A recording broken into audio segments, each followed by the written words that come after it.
El sonido de disparos resonó por la sinagoga Tree of Life en Pittsburgh una mañana de octubre de 2018. Los fieles huyeron, la policía irrumpió y el caos se apoderó de lo que había comenzado como un tranquilo servicio de Shabbat. El hombre detrás de todo fue Robert Gregory Bowers. Nació en 1972 en Baldwin, Pensilvania, y creció en un barrio de clase trabajadora. Su infancia estuvo marcada por la tragedia. A los 7 años perdió a su padre, Randall G. Bowers, quien falleció mientras esperaba un juicio. Este hecho dejó una huella profunda en su niñez. A medida que creció, Robert era visto como una persona callada y retraída. Asistió a la Baldwin High School, pero no terminó la escuela. Ya adulto, trabajó más de 10 años como camionero, un empleo que lo mantenía alejado de la vida social. Sus vecinos solían describirlo como un fantasma. Rara vez interactuaba con otros y prefería estar solo. Detrás de este aislamiento, Robert albergaba un profundo resentimiento. Su actividad en línea mostraba que estaba influenciado por creencias extremistas. Expresaba abiertamente opiniones negativas sobre comunidades judías e inmigrantes, y compartía sus ideas en Gab, una plataforma conocida por albergar contenido extremo. El 27 de octubre de 2018, Robert entró en la congregación Tree of Life, Or Simcha, en Pittsburgh, durante el servicio matutino de Shabbat. Llevaba armas de fuego y apuntó a los fieles dentro. Gritaba palabras hostiles contra los judíos mientras atacaba a miembros de Tree of Life, Dor Hadash y New Light, congregaciones que compartían el mismo edificio. Ese día, 11 personas perdieron la vida y 6 resultaron heridas, incluidos 4 policías que respondieron al lugar. Robert intercambió disparos con los oficiales antes de rendirse. Poco antes del ataque, había publicado en Gab sobre su ira hacia GIAS, una organización judía que ayuda a refugiados, mostrando que creía en teorías conspirativas sobre amenazas a su raza y religión. Tras su arresto, enfrentó múltiples cargos federales: 11 por obstrucción a la libertad religiosa, 11 por delitos de odio, y varios más relacionados con el uso de armas y daños a agentes de la ley. Su juicio se llevó a cabo en 2023. Durante el proceso, la Fiscalía presentó pruebas detalladas de que Robert había planeado meticulosamente sus acciones, incluyendo su largo historial en línea con publicaciones antisemitas y apoyo extremista. La defensa alegó daño cerebral severo y enfermedades mentales para intentar disminuir su responsabilidad. El jurado deliberó durante semanas y lo declaró culpable de todos los cargos. En agosto de 2023, el juez federal Robert Colville le impuso la sentencia más severa posible, describiendo los hechos como extremadamente crueles y destacando que Robert no mostró remordimiento. Las familias de las víctimas y sobrevivientes testificaron sobre el impacto permanente de la tragedia.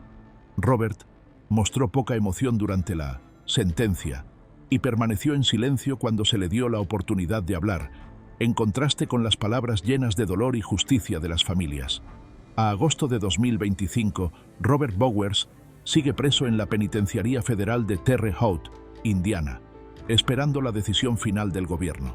No hay fecha definida para la ejecución de su sentencia y es incierto cuándo o si se llevará a cabo, dado el complejo proceso legal federal.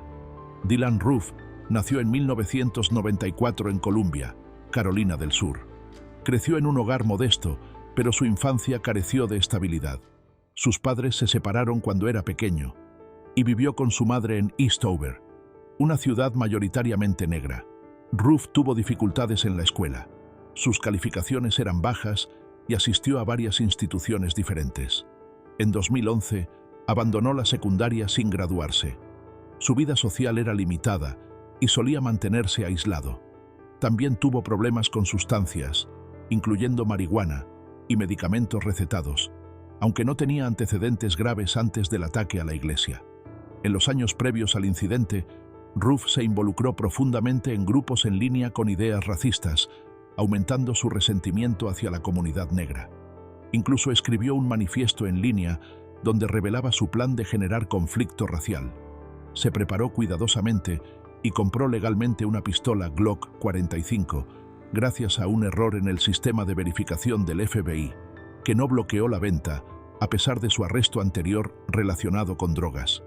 El 17 de junio de 2015 asistió a un estudio bíblico en la histórica iglesia Emmanuel African Methodist Episcopal en Charleston, Carolina del Sur, una de las iglesias negras más antiguas del país, con una larga historia en el movimiento de derechos civiles.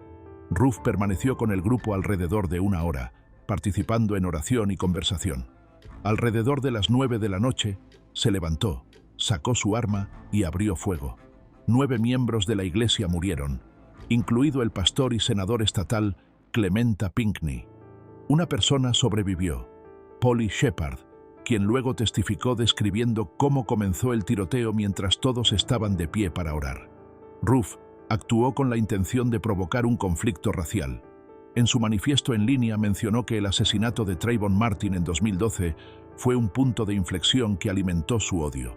Creía que atacando una iglesia negra podría iniciar una confrontación racial más amplia. Cuando la policía lo arrestó, dijo que sentía que debía hacerlo, mostrando cero arrepentimiento. Su juicio comenzó en diciembre de 2016, enfrentando 33 cargos federales, incluyendo delitos de odio y obstrucción de prácticas religiosas que resultaron en muertes. La Fiscalía presentó evidencia sólida, como su confesión escrita y su manifiesto en línea. Sus abogados pidieron cadena perpetua, citando su juventud y problemas de salud mental. Sin embargo, el jurado tomó solo 3 horas para recomendar unánimemente la máxima pena disponible. El 10 de enero de 2017, Ruth fue sentenciado formalmente, convirtiéndose en el primer caso en EEUU, donde se aplicó la pena capital por un acto de odio. Durante la sentencia, Ruth declaró ante el tribunal: «Sigo sintiendo que debía hacerlo», mostrando nuevamente falta de remordimiento. A agosto de 2025, Ruth sigue en prisión. Sus abogados presentaron un escrito legal de 321 páginas argumentando que errores en el juicio deberían anular su condena y sentencia. La apelación sigue en curso. El siguiente hombre llevaba el mismo uniforme, saludaba la misma bandera y luego apuntó su arma contra los suyos. Nidal Malik Hasan nació en 1970 en Arlington, Virginia. Era ciudadano estadounidense con raíces palestinas y creció en un hogar musulmán. Eligió estudiar medicina y más tarde se convirtió en psiquiatra. Con el tiempo, su origen familiar y crianza personal han sido analizados para entender qué pudo influir en sus decisiones futuras. El 5 de noviembre de 2009, el mayor Nidal Malik Hasan, que servía como psiquiatra del ejército de EEUU, perpetró un tiroteo en el Soldier Readiness Processing Center de Fort Hood, Texas. El ataque duró unos 10 minutos. Durante ese tiempo, Hasan acabó con la vida de 13 personas e hirió a más de 30. Finalmente, fue detenido por un oficial civil, el sargento Mark Todd. La mayoría de las víctimas eran soldados que se preparaban para desplegarse. Hasan utilizó un revólver Magnum calibre .357 durante el ataque. Testigos afirmaron que gritó «Allahu Akbar», «Dios es grande», justo antes de comenzar a disparar, lo que sugiere un posible motivo religioso o ideológico, aunque el motivo exacto sigue siendo debatido. En los años previos al tiroteo, su comportamiento había generado preocupación entre sus compañeros. Mantuvo comunicación con Anwar al-Awlaki, un clérigo radical vinculado a grupos extremistas, y expresó opiniones fuertemente antiamericanas, mostrando simpatía por el yihadismo extremista. Algunos expertos creen que sus acciones surgieron de una mezcla de frustraciones personales y creencias extremas. Se dice que veía su próximo despliegue a Afganistán como incompatible con sus convicciones religiosas, lo que pudo haber generado conflictos internos que culminaron en el ataque de Fort Hood. En 2013, Hasan fue juzgado por un tribunal militar. Se representó a sí mismo pero no ofreció defensa. Fue declarado culpable de 13 cargos de homicidios planeados y 32 cargos de homicidio planeado en grado de tentativa. El jurado tardó solo 2 horas en acordar la pena, recomendando la máxima sanción militar. Durante el juicio, Hasan admitió abiertamente los disparos. Afirmó estar en el bando equivocado del ejército de EEUU y dijo haber cambiado de bando para apoyar a los muyahidines. Rechazó hacer argumentos finales o presentar pruebas que disminuyeran su castigo. El 28 de agosto de 2013, Hassan recibió la pena capital y fue trasladado a los United States Disciplinary Barracks en Fort Leavenworth, Kansas, donde permanece. En 2023, la Corte de Apelaciones de las Fuerzas Armadas de EEUU confirmó la sentencia y en marzo de 2025, la Corte Suprema de EEUU denegó su última apelación, despejando el camino para una posible orden de ejecución militar. Richard Wade Farley nació en 1948. Su padre estaba en el ejército, por lo que la familia se mudaba con frecuencia. Pasó gran parte de su vida adulta en California. Farley se enlistó en la Marina de EEUU y sirvió aproximadamente 10 años. Tras dejar la Marina, trabajó en el sector privado. A mediados de los años 80, tenía un trabajo estable en ESL Incorporated, una empresa tecnológica en Sunnyvale, Silicon Valley. Farley era conocido por ser callado y socialmente torpe, sin antecedentes importantes antes de los hechos de 1988. El 16 de febrero de 1988, Farley ingresó a la sede de ESL en Sunnyvale con una escopeta y otras armas de fuego. Dentro del edificio, disparó contra sus compañeros de trabajo.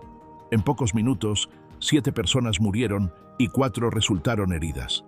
Algunos fueron alcanzados a corta distancia mientras estaban en sus escritorios.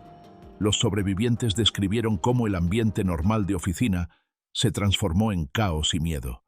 Farley se movió por el edificio disparando repetidamente y usando más de un arma.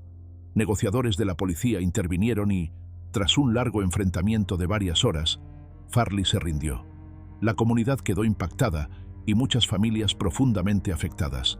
Este ataque no surgió de la nada. Durante aproximadamente 4 años, Farley había estado obsesionado con una compañera llamada Laura Black. Le enviaba cartas, dejaba regalos y aparecía sin invitación. En febrero de 1988, Laura obtuvo una orden de restricción temporal contra él. La audiencia para decidir si sería permanente estaba programada para el 17 de febrero, un día después del tiroteo. La semana antes del incidente, Farley compró una escopeta y gran cantidad de munición. También dejó un paquete para el abogado de Laura con recibos falsos y otras pruebas inventadas, intentando demostrar una relación inexistente. Su conducta mostraba un patrón de obsesión, intentos repetidos de contacto y escalada al fracasar. ¿Por qué Laura Black? Farley creía tener una conexión con ella, aunque ella lo negó.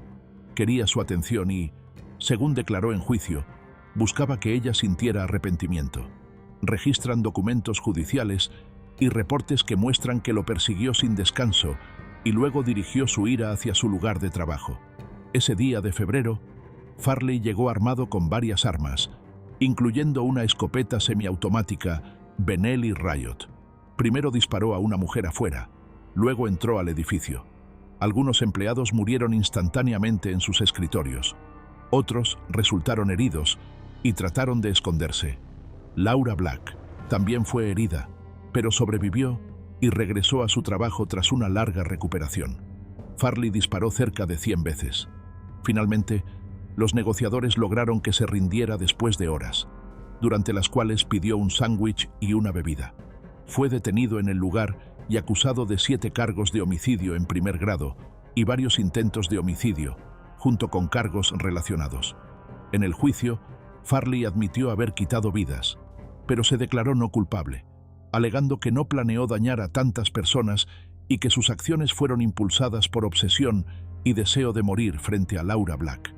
La fiscalía presentó evidencia de planificación, la elección de la fecha, la audiencia de la orden de restricción y la preparación con armas y munición. El jurado lo declaró culpable de 7 homicidios en primer grado. El 17 de enero de 1992, un juez le impuso la pena capital, iniciando el proceso automático de apelaciones que todos los casos de pena capital en California siguen.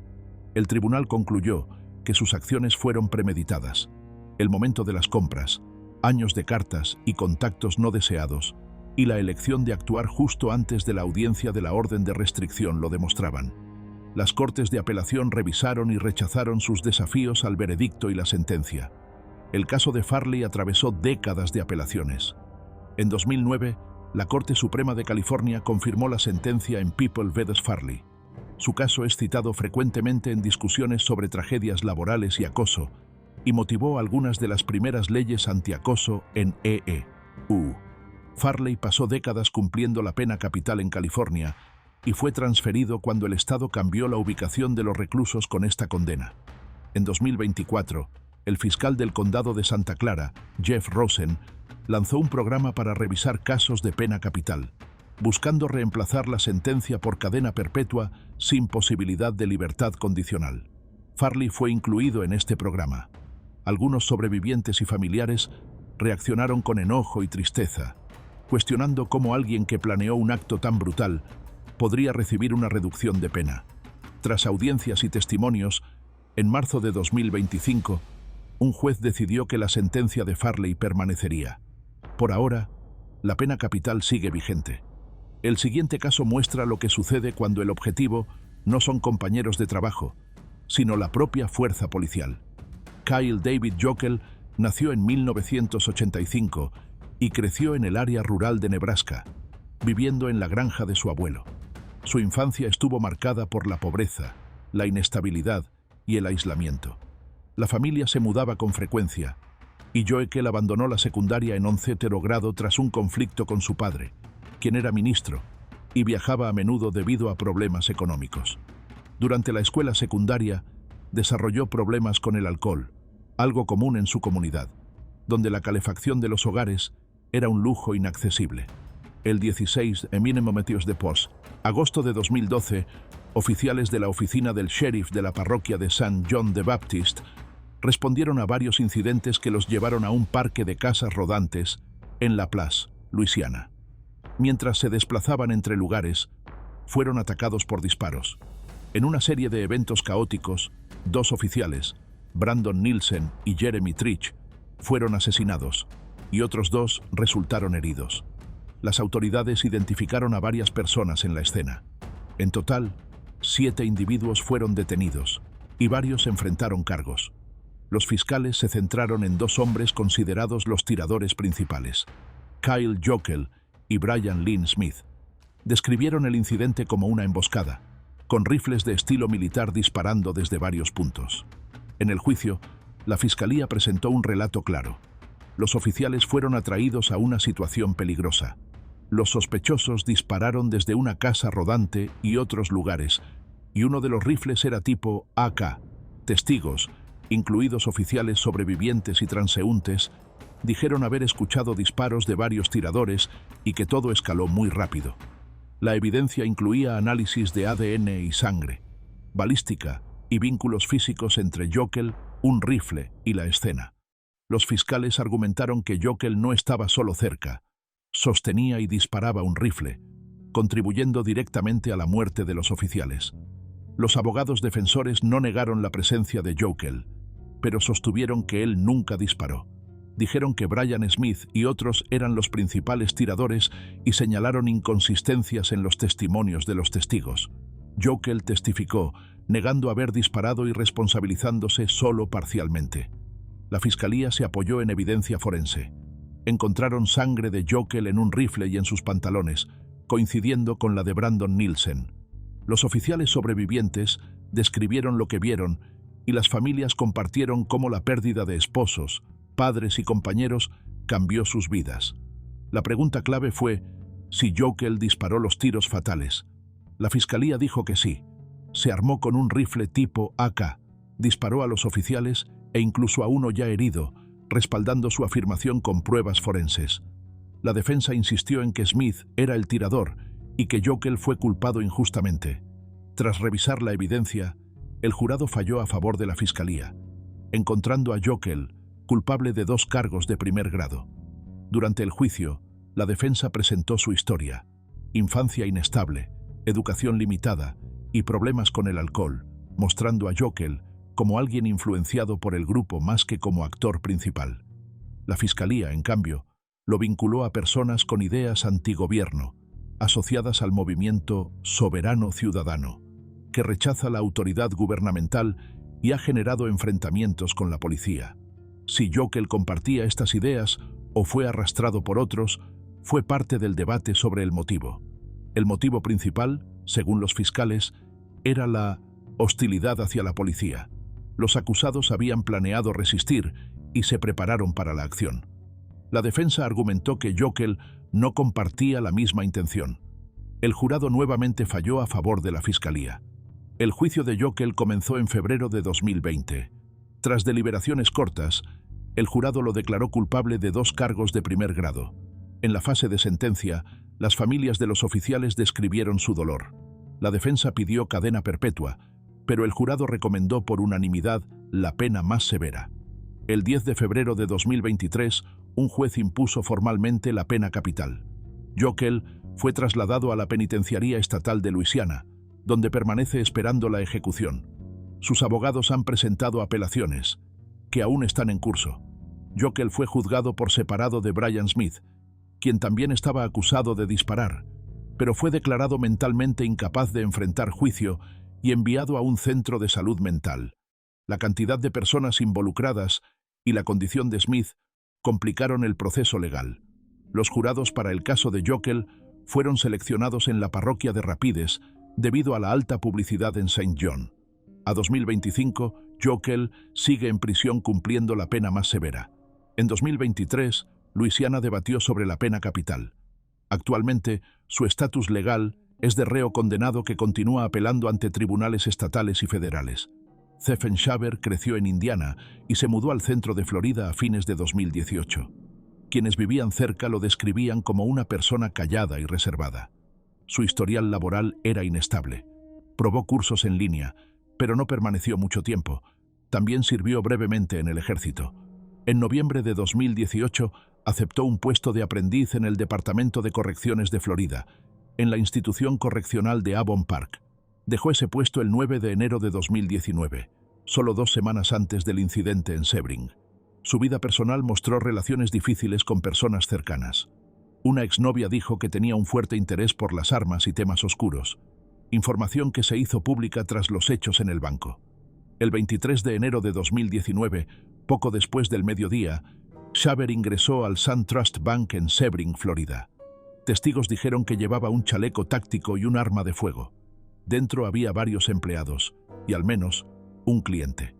Shaver obligó a 5 mujeres a acostarse en el suelo, 4 empleadas y una cliente. Les disparó a corta distancia, sin posibilidad de sobrevivir. Otra empleada escapó y luego testificó. Después, Shaver llamó al 911 y explicó lo que había hecho. Permaneció dentro bloqueando las puertas, mientras negociadores hablaban con él. Finalmente, un equipo SWAT lo detuvo sin más daños. Las víctimas fueron Cynthia Watson, 65, Debra Cook, 54, Marisol López, 55, Anna Piñón Williams, 37, y Jessica Montague, 31. Todas tenían familias, trabajos y comunidades profundamente afectadas. Durante la sentencia, sus familiares compartieron cómo sus vidas cambiaron para siempre. Investigaciones confirmaron que Shaver no conocía a las mujeres. Fueron elegidas solo por estar en el banco ese día. También hubo planificación. Había dejado su trabajo en correcciones ese mes y llegó preparado. La fiscalía argumentó preparación clara, mientras que la defensa destacó su historial de problemas de salud mental. Inicialmente, Shaver se declaró no culpable. La fiscalía buscó la pena máxima. El caso avanzó lentamente, en parte por la pandemia de COVID. En marzo de 2023, cambió su declaración a culpable, pasando directamente a la fase de sentencia. El jurado debía decidir entre cadena perpetua sin libertad condicional o la pena máxima. Durante semanas, la fiscalía destacó cómo las mujeres fueron obligadas al suelo y asesinadas, mostrando evidencia y grabaciones. La defensa presentó pruebas sobre problemas de salud mental, incluyendo un tumor cerebral y alucinaciones, y solicitó cadena perpetua. El jurado votó 9-3 por la pena máxima, cumpliendo la ley de Florida que requería al menos 8 votos para mantener el resultado. El 16 de diciembre de 2024, la juez Angela Cowden impuso formalmente la pena máxima, describiendo las acciones como calculadas y crueles, añadiendo: «Que Dios tenga misericordia de tu alma». Shaver mostró poca reacción. Por ley, el caso pasó a apelación automática, estándar en sentencias máximas. El motivo sigue en debate. No había vínculo personal con las víctimas. La defensa alegó problemas de salud mental. La fiscalía sostuvo que sus acciones fueron deliberadas y planificadas paso a paso. Durante la fase de sentencia, Shaver presentó una disculpa escrita y comentarios breves en la corte. En grabaciones anteriores, había dicho: «Merezco morir por esto». Las familias dijeron que sus palabras no mostraban verdadero arrepentimiento. A agosto de 2025, Shaver permanece en Florida cumpliendo pena capital mientras continúan las apelaciones. En la noche del 2 de febrero de 1990, la familia Parker regresó a casa después de un estudio bíblico.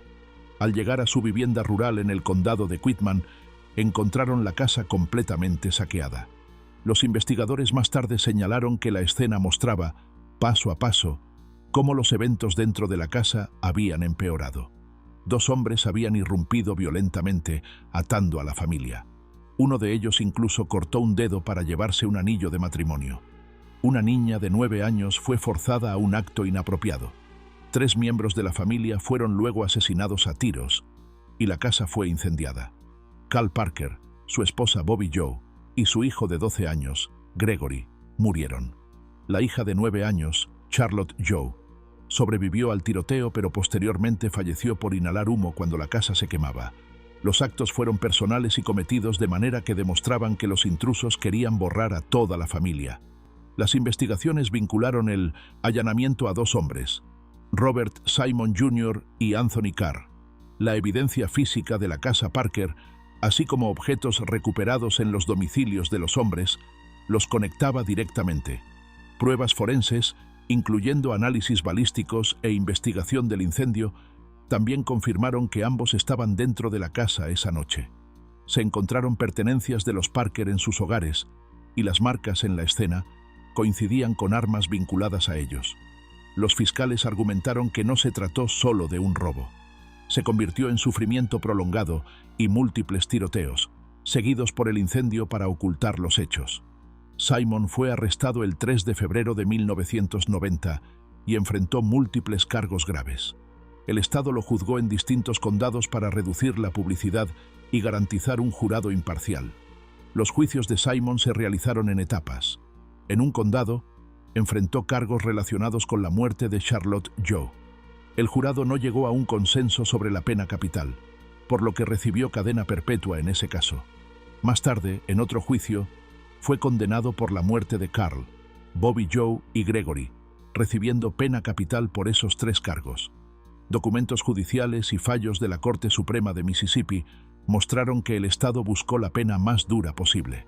Cuando se anunciaron los veredictos en 1990, la comunidad estaba en shock y profundamente afectada. La pérdida de la familia Parker creó un vacío que ninguna sentencia podría llenar. Aún así, el proceso continuó. Simon fue declarado culpable, sentenciado, y su caso entró en el largo camino de apelaciones, revisiones de competencia y desafíos legales repetidos, como ocurre en muchos casos de pena capital. Los registros muestran décadas de litigios en tribunales estatales y federales, con apelaciones y peticiones sobre el juicio, manejo de evidencia y estado mental de Simon. Uno de los momentos más dramáticos ocurrió en mayo de 2011. Se había fijado una fecha final de ejecución, pero horas antes, un tribunal federal la detuvo. La razón: la defensa alegó que Simon no estaba mentalmente capacitado para comprender el castigo debido a una lesión en la cabeza y problemas de memoria. Esto obligó a los tribunales a decidir si se permitió a médicos independientes examinarlo y si las evaluaciones de los médicos del penal eran suficientes. En los años siguientes, los tribunales examinaron si los problemas de memoria de Simon eran reales o exagerados. En un momento, un juez federal dictaminó que estaba fingiendo, pero sus abogados apelaron. Durante las décadas siguientes, el caso volvió repetidamente a tribunales de apelación. El Estado intentó fijar nuevas fechas de sentencia, mientras la defensa planteaba nuevos argumentos sobre competencia y justicia. A fines de 2023, el fiscal general de Mississippi solicitó a la Corte Suprema del Estado fijar nuevas fechas para Simon y otro reo de larga duración. El Estado argumentó que ambos se habían quedado sin opciones legales. La defensa respondió que aún había peticiones activas incluyendo nuevos desafíos sobre la condición mental de Simon y su representación legal. La Corte decidió pausar la programación y exigir respuestas a estos asuntos pendientes. Este ida y vuelta continuó hasta 2025. Simon sigue esperando la ejecución de su pena capital, con los tribunales aún decidiendo si pueden proceder legalmente. Una pregunta frecuente es si Simon actuó solo. La respuesta es no. Los registros judiciales confirman que Anthony Carr también participó.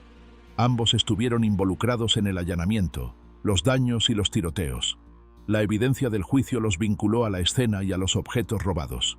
Carr fue condenado por los 4 delitos y recibió pena capital por cada uno. Las penas de Simon variaron porque distintos jurados tomaron decisiones diferentes en juicios separados, mostrando cómo el proceso puede generar resultados distintos para la misma persona según las decisiones del jurado y los detalles del juicio. Otra pregunta común es por qué Simon no ha sido ejecutado después de más de 3 décadas. La razón principal es la gestión legal de sus reclamaciones sobre competencia mental y las apelaciones en curso. La defensa ha argumentado durante mucho tiempo que sufrió una lesión cerebral en prisión, causando pérdida de memoria y confusión. Los tribunales tuvieron que revisar si se permitió a expertos independientes evaluarlo correctamente y si las evaluaciones del penal eran confiables. En ocasiones, los tribunales federales pausaron la ejecución para permitir revisiones más profundas. Otras veces, los jueces fallaron en su contra. Esto ha generado un ciclo de décadas de resoluciones, apelaciones y nuevas cuestiones legales. Por eso su caso sigue sin resolverse después de tantos años. Richard Kenneth Jerf nació en 1969 en Phoenix, Arizona, donde creció la mayor parte del tiempo. A principios de los años 90, trabajaba en turnos nocturnos como conserje. Quienes lo conocieron entonces lo describían como callado y reservado, sin formar muchas amistades cercanas. A principios de 1993, Jerf estaba convencido de que un antiguo amigo y compañero de trabajo, Albert Luna Jr., había irrumpido en su apartamento. Creía que Albert se había llevado electrónicos y, según algunos relatos, incluso un arma de fuego. Su frustración aumentó al sentir que la policía no atendía su denuncia con seriedad, convirtiéndose en el motor de lo que luego haría. El 14 de septiembre de 1993, Jerf fue a la casa de la familia Luna en Phoenix. Se hizo pasar por un repartidor de flores para que abrieran la puerta. Una vez dentro, irrumpió con una pistola Beretta de 9 milímetros, un objeto punzante y un bate de béisbol de aluminio. En la casa estaban Albert Luna Sr., su esposa Patricia, su hija Rochelle de 18 años y el pequeño Damien de 5 años. Jerf mantuvo a la familia a punta de pistola, los ató y amordazó. Ordenó a Patricia que reuniera objetos de la casa y los cargara en un auto, creyendo que eran pertenencias que Albert Jr. le había robado. Durante todo el tiempo, Jerf exigía saber dónde estaba Albert Jr., amenazando a la familia y dándoles opciones crueles. Cuando Rochelle llegó, la obligó a su habitación, la ató y la dañó con el objeto punzante. Poco después, Albert Sr. llegó a casa. Jerf lo atacó en el dormitorio con el bate y el objeto punzante. Luego le disparó varias veces. Patricia y Damien también fueron baleados a corta distancia. Antes de irse, Jerf esparció gasolina por la casa, encendió la estufa y dejó una caja de pizza en la hornilla intentando iniciar un incendio. Finalmente, tomó el auto de la familia y se fue. No fue un acto impulsivo. Estuvo planeado y se desarrolló durante varias horas, con cada paso ejecutado deliberadamente. ¿Por qué Jerf eligió atacar a la familia en lugar de confrontar directamente a Albert Jr.? Los registros muestran que esperaba que Albert Jr. estuviera en casa. Al no encontrarlo, buscó obtener información a través de la familia y, al no lograrlo, dirigió su violencia contra los presentes. Los fiscales destacaron que esta decisión, de castigar a la familia en lugar del supuesto culpable, hizo que el caso fuera especialmente perturbador. Días después, Jerf presumió de lo que había hecho ante su novia y amigos, describiendo los actos en detalle y llamándolos realmente increíbles. La policía fue informada a través de denuncias. El 18 de septiembre, oficiales registraron su motel, auto y apartamento. Recuperaron objetos robados de la casa Luna y las armas usadas. Mientras estaba bajo custodia, Jerv incluso intentó suicidarse cortándose las muñecas. La evidencia recopilada y los testimonios de quienes lo escucharon admitir los hechos lo vinculaban directamente con el Hogar Luna. En agosto de 1995, Jerv se representó a sí mismo en partes importantes del juicio y aceptó un acuerdo de culpabilidad por 4 cargos de homicidio en primer grado, sin eliminar la posibilidad de pena capital. El 22 de mayo de 1996, un juez lo condenó a pena capital. Durante la sentencia, los testigos notaron su actitud desafiante.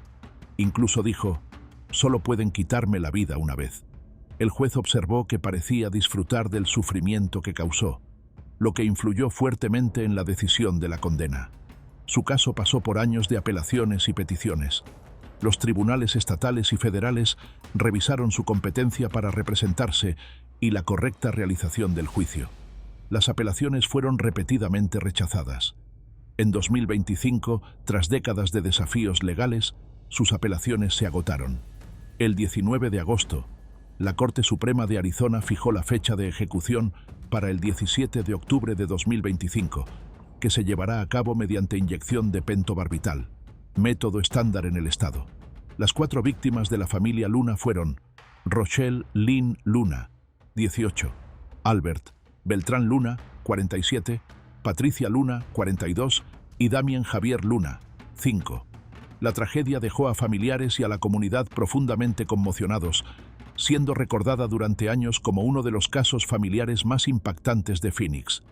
Dzhokhar Anzorovich Tsarnaev nació en 1993 en Tokmok, Kirguistán. Sus padres eran Anzor y Zubeidat Tsarnaev, de etnia chechena. La familia dejó la inestabilidad en la región del Cáucaso y se mudó a Estados Unidos a principios de los años 2000. Llegó siendo un niño y creció en Cambridge, Massachusetts. Asistió a escuelas públicas locales y luego estudió en la Universidad de Massachusetts, Dartmouth. Su hermano mayor, Tamerlan Tsarnaev, le llevaba 10 años y tuvo una fuerte influencia sobre él durante la adolescencia tardía y principios de sus 20 años. En 2012, Dzhokhar se convirtió en ciudadano estadounidense naturalizado. El 15 de abril de 2013, durante el Maratón de Boston, 2 bombas caseras tipo olla a presión, llenas de clavos y balines, explotaron cerca de la línea de meta. Los artefactos estallaron casi al mismo tiempo entre la multitud de corredores y espectadores. 3 personas murieron en el acto y cientos resultaron heridas. Muchas sufrieron lesiones que cambiaron sus vidas, incluyendo amputaciones. Las bombas fueron diseñadas para esparcir fragmentos metálicos lo más ampliamente posible.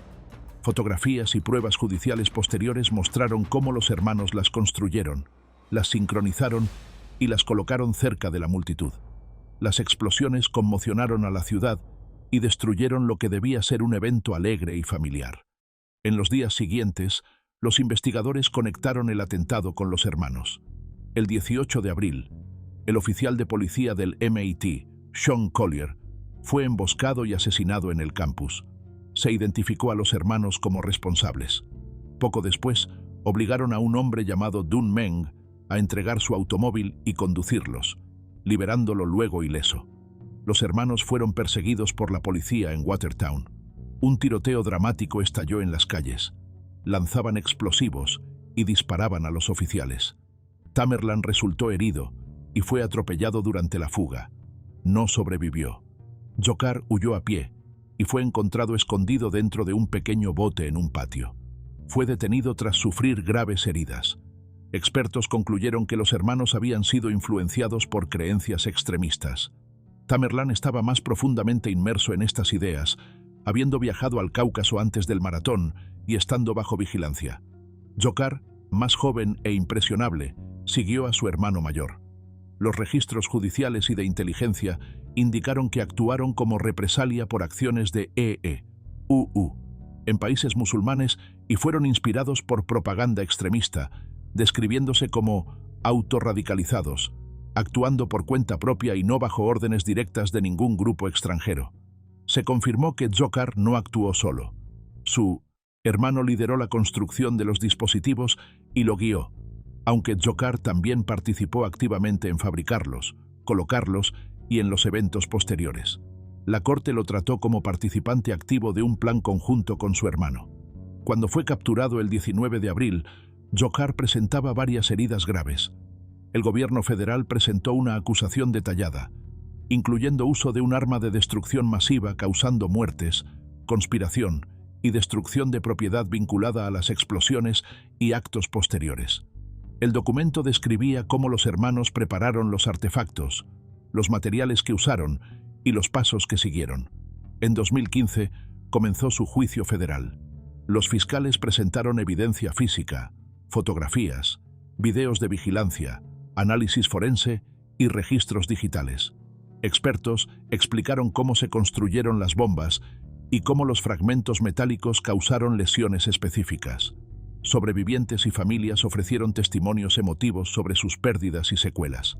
La defensa argumentó sobre el nivel de responsabilidad de Djokhar, destacando su juventud y la influencia de su hermano, así como preocupaciones sobre la selección del jurado.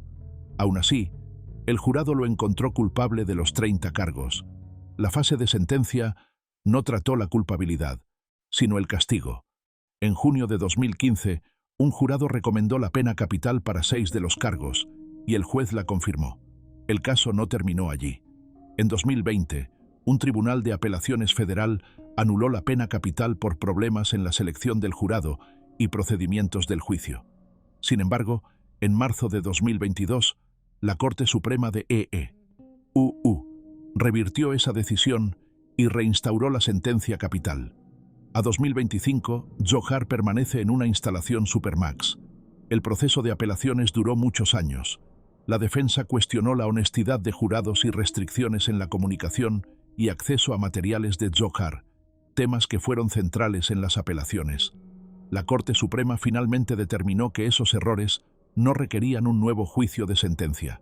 Durante su sentencia en junio de 2015, Djokhar habló públicamente por primera vez desde su arresto. Su declaración fue breve.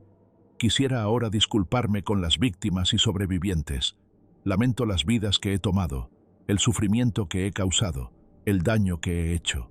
Daño irreparable. Pido a Allah que tenga misericordia de mí, de mi hermano y de mi familia. Quiero pedir perdón a Allah. Sus palabras provocaron reacciones diversas en la corte. Algunos consideraron que su disculpa llegaba demasiado tarde, mientras otros se centraron en el impacto de sus acciones más que en su declaración.